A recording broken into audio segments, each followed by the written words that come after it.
State Senator Jo Comerford of Northampton has filed legislation to help local farmers who are being taxed at higher commercial rates for smaller plots of land. She wants farmland to be taxed as farmland, and she joined Carolee McGrath in the studio to explain. Well, let me tell you a story. We were just in the office, my office in the State House, right after I got sworn in. One of the first calls we got was a Hadley farmer, just mad as a hornet. He was looking at his finances, looking at a tax bill he got for land that was not contiguous, but he farmed. So not land that's, up abutting his full farming operation, but non-contiguous. And he was being charged for that land under farming a commercial rate. And he, like many farmers in our Commonwealth, the margin is incredibly slim. He's got a 100-year-old family farm trying to make it work, and just didn't understand why on earth would he be charged commercial rates for a piece of property under farming, not contiguous, but still very much a part of his farm. Right. And so we dug in a bit to understand it more, and it turns out that in the Commonwealth currently, land that's smaller parcels of non-contiguous land, so not contiguous, not connected to the full farming operation, under 5 acres, can be charged commercial rates. And we thought, well, what's this about? And so we did more digging, and that led to a piece of legislation I filed. So that must just really kill them as far as their bottom line goes, right? Because we're talking about family farms, small farms all across your district. Exactly, right. And so we in the Commonwealth have seen the value of valuing farmland as farmland. We want our family farms to succeed here in the Commonwealth. We know that good farming is good for the economy, it's good for open space and the environment, it's good for our health, because food or dairy or other kinds of meat produce comes directly from the local economy. It's healthier for us, right? All the way around. So we've done that, and we've wanted to value it, and so land that is farmed for agricultural purposes has been given a lower tax rate. Mm-hmm. Right? Except if you have these smaller parcels of land that's not connected. Right. And yet, we know in the 20th century and beyond that land is, now in the 21st century, right? But we've known this for some time, was my point, that farmland is hard to come by. Yeah. Farmers are making it work on smaller parcels.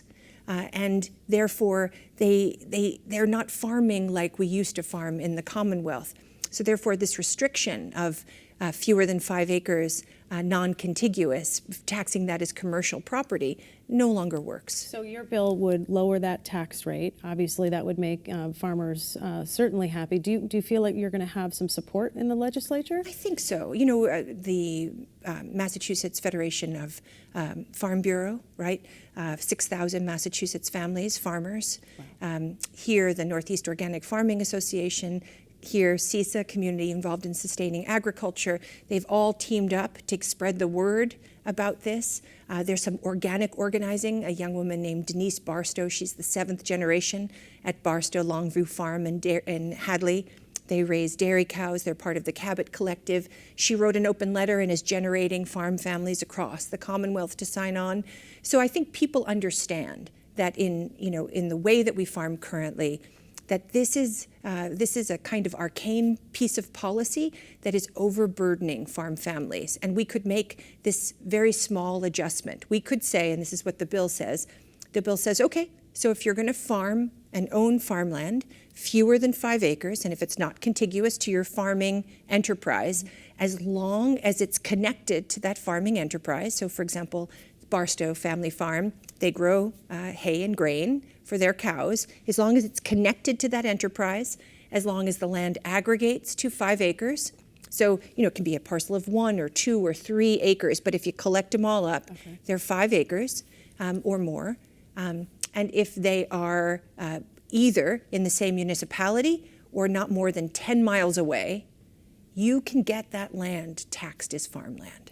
Okay, have you heard from people that, over the years that this sort of tax rate that is currently in place has nearly forced, farms under, or just, had families just say, you know what, this is just too much, to keep going? Yeah, it's a good question. I don't think this one piece of the puzzle has been the reason that we've seen a decline, for example, in dairy farms, or we've lost some family farms in the Commonwealth. It's one, though, piece of this larger puzzle, right? So, for example, Barstow's farm, 85% of the money they make from their farming enterprise comes from their dairy operation. They also have several micro businesses, all trying to make it work. So they're on a very, very tight margin, razor thin, you might say, like every other family farm in the Commonwealth. So this is one piece of making that margin, that otherwise razor thin economic margin, work. There are other contributing factors. I have another bill, for example, to make it easier for farmers to donate food and produce and get that kind of tax credit. We have to lift the burden off the shoulders of farmers. If we value farms for their economic value, their environmental value, and their health value, we just have to help the folks who are doing the work day in and day out. And it's also part of your district. When you look around at your district in particular, Hadley, and that's when you drive up there, and that's just something that I think everybody is used to seeing. So obviously, you want to help people who are continuing, that very important tradition and contributing in the economy. The economy in that way. That's a great point, right?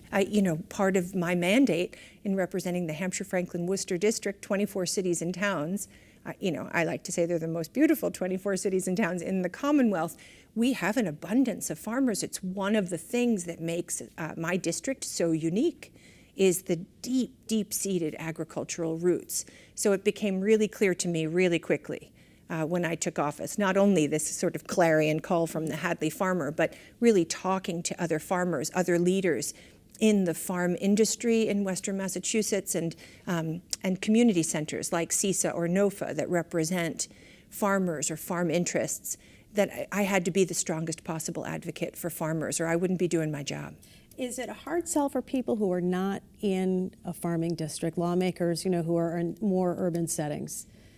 I don't know whether, it's a really good question. I don't think it's a hard sell per se, but what I have to do is help people understand how important it is. I don't think there is anybody in the legislature that doesn't want to help a farmer, right? Farmers are pretty, they're pretty, that's sort of like, among us, they have a very high rank, yes, right? Because we all value a person who's going to dedicate their lives to that way of life. But in a legislature where all things are important all the time, right, it's my job to make sure that my colleagues understand that this piece of tax legislation would actually have a meaningful difference, make a meaningful difference to thousands of families in our Commonwealth. So in competing interests, my job is to ratchet it above so that folks understand, oh, right, it might not seem like this most major difference, but in fact, when we look at the math and we look at how many farmers are having to make it work with these smaller parcels, if they want to grow or expand or diversify, which they have to do, right, in order to survive, all of those things require picking up these smaller parcels of land, which are then taxed at these exorbitant rates. For example, Barstow's had a parcel of land, it was 4.9 acres. It was taxed as the same as 4 commercial building lots. Wow. Now, can you imagine the price paid for that? Hard to bear when you're making other really hard choices every day to keep a farm going.